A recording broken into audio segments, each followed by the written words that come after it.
introduction of RAISES Unit 2.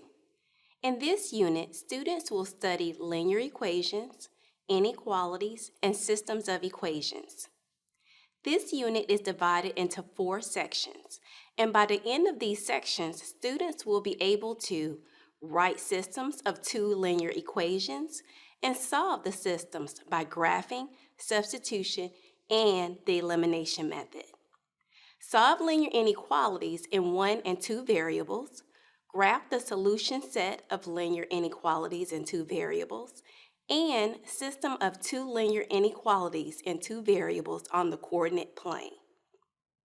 However, before students begin to learn about writing and solving equations, we need to check if they are ready.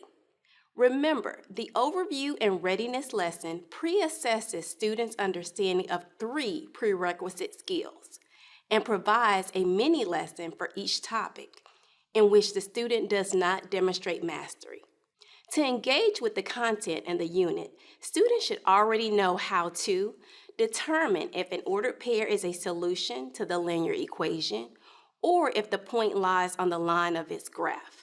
Find the slope and y-intercept of a line when given its equation or graph, and find both the x and y-intercepts for lines given the equation or graph. Initial instruction for the content occurred in middle school.